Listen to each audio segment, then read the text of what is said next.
టీవీ29 news కి స్వాగతం. ముందుగా ముఖ్యాంశాలు. నలుగురు జవాన్ల వీరమరణం, రంగంలోకి రక్షణ మంత్రి.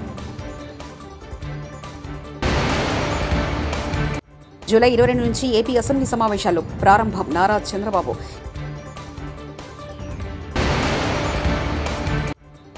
ఇదేనా ప్రజాస్వామ్య పాలన, ఎటుపోతుంది సబిత.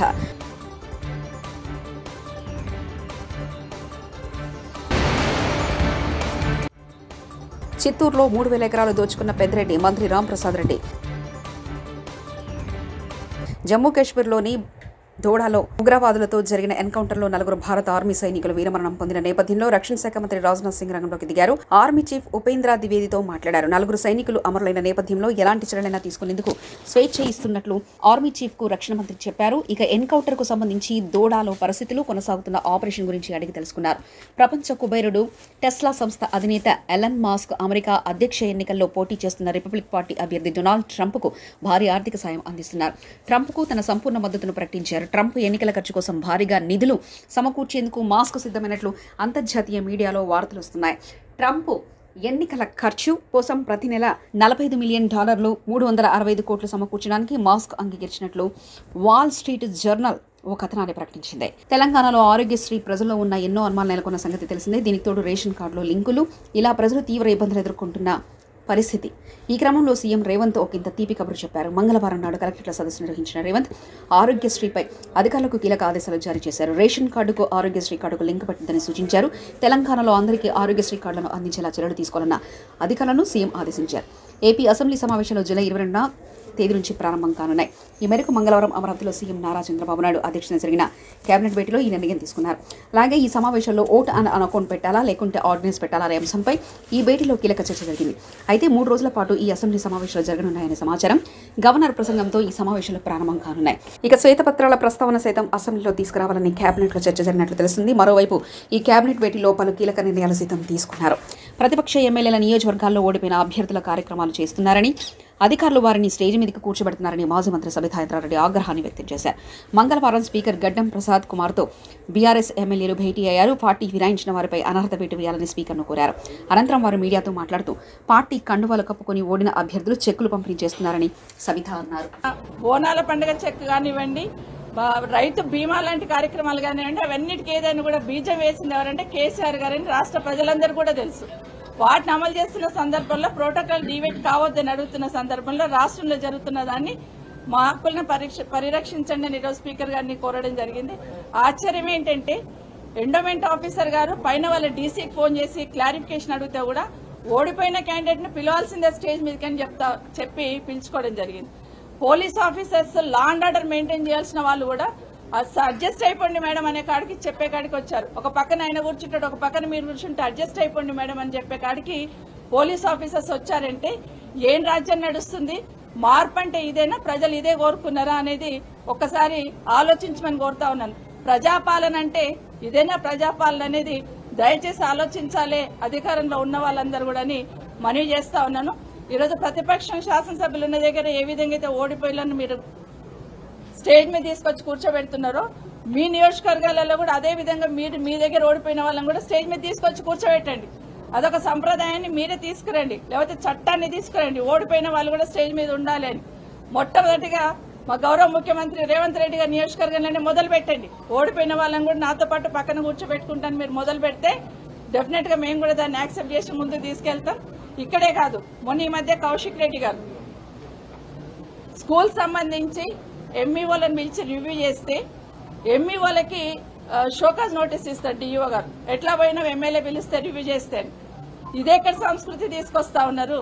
ఎమ్మెల్యే గారు స్కూల్ సంబంధించిన విషయాలను రివ్యూ చేస్తుంటే దానికి సంబంధించిన ఆఫీసర్స్ ఎంఈఓలందరికీ కూడా షోకాజ్ నోటీస్ ఇవ్వడం వల్ల దాన్ని జిల్లా పరిషత్ మీటింగ్ లో ప్రశ్నిస్తే ఎమ్మెల్యే గారి మీద కేసు పెట్టడం జరిగింది.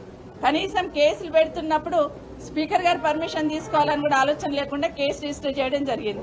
కోవా లక్ష్మి గారు తను ప్రోటోకాల్ పాటించట్లేదని తను కలెక్టర్స్ వాళ్ళని అడిగితే అక్కడ కూడా మమ్మల్ని మా విధులకు ఆటంకం కలిగించని కేసు పెట్టడం జరిగింది.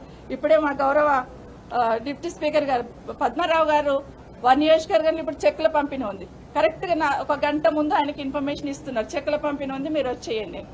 అంటే గతంలో ఏముండింది? పార్టీ ఫిరాయింపుదారులపై అనర్హత వేటు వేయాలని కోరుతూ బీఆర్ఎస్ వర్కింగ్ ప్రెసిడెంట్ కేటీఆర్, మాజీ మంత్రి హరీష్ రావు తదితరులు స్పీకర్ను కలిశారు. స్పీకర్కు వినతి పత్రం సమర్పించారు. అనంతరం కేటీఆర్ మీడియాతో మాట్లాడుతూ మా పార్టీకి చెందిన 10 మంది ఎమ్మెల్యేలు, 6 ఎమ్మెల్సీలు పార్టీ మారారని తెలిపారు. స్పీకర్ 6 మాసాల్లోపు పార్టీని ఫిరాయింపు ఫిర్యాదులపై చర్యలు తీసుకోవాలని సుప్రీంకోర్టుకు చెప్పిందన్నారు. మణిపూర్లో ఓ ఎమ్మెల్యేను అలాగే డిస్క్వాలిఫై చేశారని తెలిపారు. అనర్హతపై నిర్ణయాధికారం స్పీకర్కై ఉన్నప్పటికీ 3 నెలలలోపు నిర్ణయం తీసుకోవాలని చెప్పిందని కేటీఆర్ తెలిపారు. డిఫైన్ చేసింది ఏమని, 3 నెలల లోపల ఖచ్చితంగా నిర్ణయం తీసుకోవాలి. తీసుకోకపోతే ఏం జరుగుతుంది అంటే, మణిపూర్లో ఏ రకంగానైతే సుప్రీంకోర్టు ఇంటర్వ్యూన్ అయ్యి స్పీకర్కి ఆదేశం ఇచ్చిందో, 3 నెలల్లో నిర్ణయం తీసుకోలేదు మీరు మేము చెప్పిన విధంగా, కాబట్టి మీరు రాబోయే వారం రోజుల్లో నిర్ణయం తీసుకోండి అంటూ స్పీకర్కు కఠినంగా ఆదేశం ఇస్తే ఆ వారం రోజుల్లోనే ఆ వ్యక్తి డిస్క్వాలిఫై అయినారు. స్పీకర్ గారికి గుర్తు చేశాం, మేము మార్చి 18 నాడు దానం నాగేందర్ గారి పిటిషన్, మొట్టమొదటి పిటిషన్ మేము ఇచ్చింది. ఆ రోజు స్పీకర్ గారికి స్వయంగా వారి చేతులకు అందజేయడం జరిగింది. ఈ రోజు మొత్తం మిగతా 9 పిటిషన్లు కూడా బై హ్యాండ్ ఇచ్చాము. ఇంతకంటే ముందే దాదాపు ఒక 7 పిటిషన్లు మేము by email, by registered post, by WhatsApp కూడా స్పీకర్ కార్యాలయానికి పంపించాము వివిధ తేదీల్లో. కాబట్టి స్పీకర్ గారికి ఈ రోజు మేము విజ్ఞప్తి చేసింది ఏమంటే, మీరు వెంటనే నిర్ణయం తీసుకోండి. ఇప్పటికే 4 నెలలు దాదాపుగా కావస్తా ఉంది, మరి 3 నెలల్లో నిర్ణయం తీసుకోవాలని చెప్పి మరి అక్కడ సుప్రీంకోర్టు తీర్పు ఉంది. దయచేసి స్పీకర్ గౌరవాన్ని, శాసనసభ గౌరవాన్ని కాపాడండి. సుప్రీంకోర్టు మీకు డైరెక్షన్ ఇచ్చే పరిస్థితి తెచ్చుకోవద్దు అంటూ కూడా స్పీకర్ గారిని మేము అభ్యర్థించడం జరిగింది. రాష్ట్రంలో అసాంఘిక శక్తుల్ని హెచ్చరిస్తున్నా మీ అసాంఘిక కార్యకలాపాలన్నీ మానుకోండి. గంజాయి, మద్యం మత్తులో ఆడపిల్ల జోలికి రావద్దని హెచ్చరిస్తున్నా. చిన్న పిల్లల్ని కూడా వదలకుండా నంద్యాల, విజయనగరంలో జరిగిన ఘటనలు సభ్య సమాజం తలదించుకోలేని ఉన్నాయి. వ్యవస్థలు చెడిపోయి మనుషులు ఉన్మాదులా తయారయ్యే పరిస్థితి వచ్చింది. ఇది మొత్తం సరిచేసి బాధ్యత తీసుకుంటే తప్పు చేసిన వారిని కఠినంగా శిక్షలుంటాయి. నేను ఒకటే, రాష్ట్రంలో ఉండే ప్రతి ఒక్కరికి ఒకటే చెప్తున్నా, ఇల్లీగల్ యాక్టివిటీస్ ఎక్కడ జరిగినా వదిలిపెట్టం. I'm very clear. అలవాటైన వాళ్ళు ఎవరైనా ఉంటే అలవాట్లు మానుకోండి. మానుకోకపోతే మాత్రం చాలా ఫర్మ్గా ఉంటాం.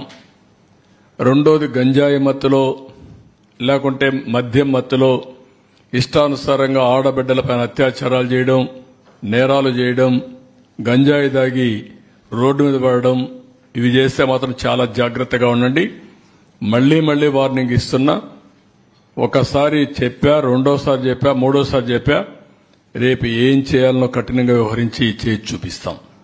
హెచ్చరిక చేస్తున్నా రాష్ట్రంలో ప్రతి ఒక్కరికి, యాంటీ సోషల్ ఎలిమెంట్స్ కి అందరికీ హెచ్చరిక చేస్తున్నా.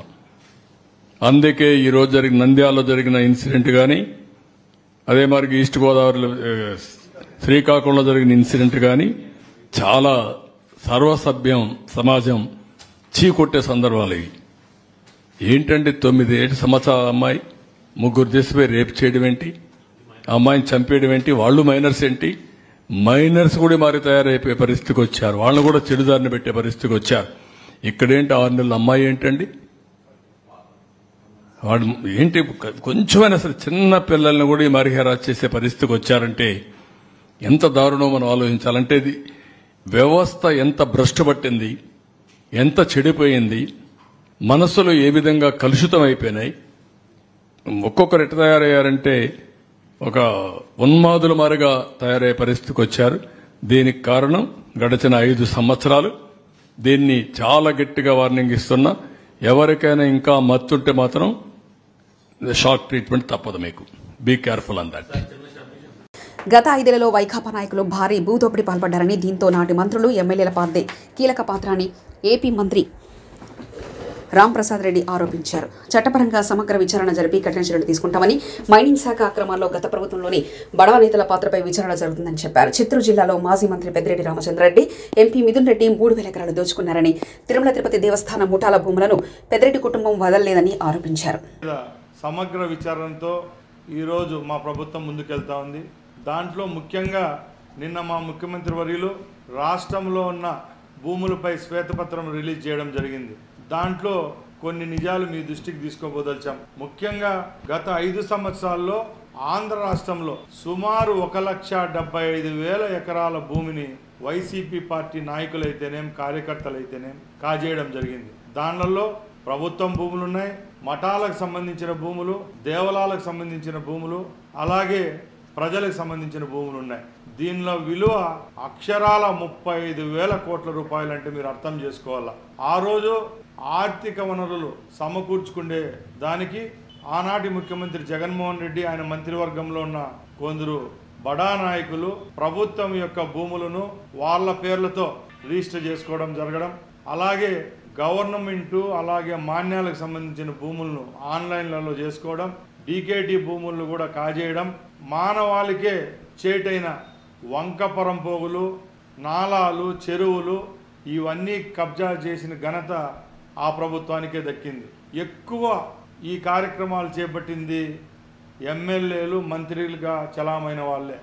మేము ఈ 35 రోజుల్లో మా అధికారుల ద్వారా సమీక్షలు నిర్వహించి ల్యాండ్లలోకి వెళ్ళి ఎవరెవరు ఆధీనంలో ఉన్నాయని చూస్తే అక్కడ విస్తురపోయే నిజాలు బయటకు వచ్చాయి. చిత్తూరు జిల్లాలో ఆనాటి మంత్రి అలాగే ఎంపీగా ఉన్న అతను వాళ్ళ కుటుంబ సభ్యులు సుమారు 3000 ఎకరాల భూములను వాళ్ళ పేర్లతో పెట్టుకోవడం జరిగింది. పులిచెర్ల అయితేనేం, అలాగే అంగళ్ళు తమ్మలపల్లి కాన్స్టిట్యున్సీలు అయితేనేం, మదనపల్లి, పుంగునూరు చెప్పుకుంటా పోతే ఎక్కడ చూసినా ఆ భూములను కాజేసినారు. తిరుపతి విషయానికి వస్తే ఎప్పుడు నుంచో మఠాల్లో ఆధీనమైన ఉన్న భూముల్ని కూడా కాజేయడం జరిగింది. మేము ఒకటే చెప్తున్నాం, ప్రజలకు భరోసా ఇచ్చాం, ఎప్పుడైతే తెలుగుదేశం పార్టీ ప్రభుత్వం ఏర్పాటు అవుతుందో తప్పకుండా విచారించి ఆ భూములన్నీ ప్రభుత్వానికి అప్పచెప్తామని చెప్పాం. అదే కార్యక్రమాలు ఈరోజు మా యొక్క ప్రభుత్వం చేస్తుందని మీ అందరికీ తెలియజేసుకుంటున్నాం. రాష్ట్రంలో ఇసుక దోపిడీ జరిగింది. ఆ దోపిడీ కూడా పక్కల రాష్ట్రాలైన తమిళనాడు, కర్ణాటకకు రోజు వందలాదిగా వేలాదిగా టిప్పర్లలో తరలించి లక్షలాది రూపాయలు గడించినారు. ఆ రోజు గనుల శాఖ మంత్రి అయిన పెద్దిరెడ్డి రామచంద్రారెడ్డి ఆధీనంలోనే రాష్ట్రంలో ఉన్న గ్రానైట్ కొండలన్నీ ఆయన చేతుల్లోనే ఉన్నాయి. ఎవరైతే ఆ ప్రభుత్వాల్లో చట్టబద్ధంగా చేసుకుంటా అంటే వీళ్ళు హింసించారో వాళ్ళు ప్రభుత్వ దృష్టికి వాళ్ళ సమస్యలు తీసుకొని వస్తే తప్పకుండా వాళ్ళకి న్యాయం చేసేదానికి మా ప్రభుత్వం సిద్ధంగా ఉందని తెలియజేసుకుంటాం. చిత్తూరు, కడప జిల్లాల్లో ప్రపంచంలోనే ఎక్కడ లేని విధంగా ఎర్రచందనం చెట్లున్నాయి. పోలీసులను అడ్డం పెట్టుకొని, రెవెన్యూను, ఫారెస్ట్ అడ్డం పెట్టుకొని కోట్లాది రూపాయల ఎర్రచందనాన్ని కూడా చైనా మార్కెట్కు తరలించిన ఘనత ఆ రోజు మంత్రి అయిన పెద్దిరెడ్డి రామచంద్రారెడ్డి. దేశంలో భవిష్యత్తు అంతా ఏపీ రాజధాని అమరావతి అని సినీ నటుడు శివాజీ అన్నారు. ఆస్ట్రేలియాలోని మెల్బోర్న్లో నిర్వహించిన కూటమి విజయోత్సవ వేడుకల్లో ఆయన పాల్గొని మాట్లాడారు. మెల్బోర్న్ తెలుగుదేశం పార్టీ విభాగం అధ్యక్షుడు లగడపాటి సుబ్బారావు, ఉపాధ్యక్షుడు నంబల్ల గోపి, ప్రధాన కార్యదర్శి ముప్పనేని రామ్తో పాటు జనసేన నాయకులు విజయోత్సవ సభలో పాల్గొన్నారు. సభావేదికపై రామోజీ గ్రూప్ సంస్థ చైర్మన్ దివంగత రామోజీరావు సంస్కరణ కార్యక్రమం నిర్వహించారు. రామోజీరావు చిత్రపటానికి నివాళులర్పించారు. రామోజీ ప్రస్థాన్ని, విజయాలను గుర్తు చేసుకుంటూ రూపొందించిన లఘు చిత్రాన్ని ప్రదర్శించారు.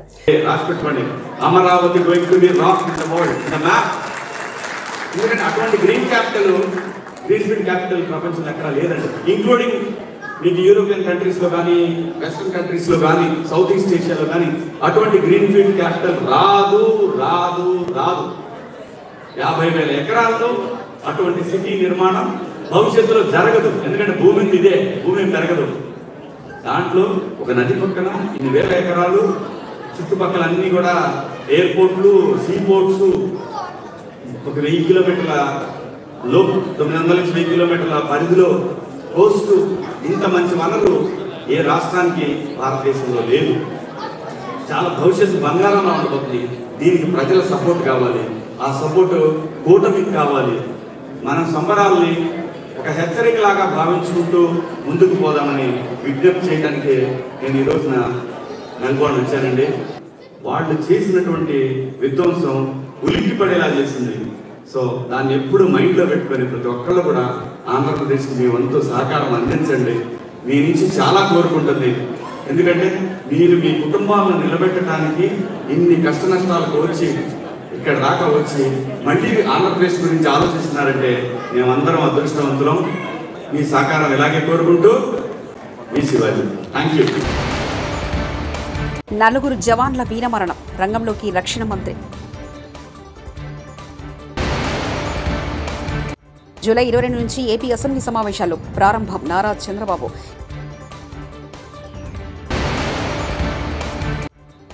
ఇదేనా ప్రజాస్వామ్య పాలన? ఎటుపోతుంది సబిత?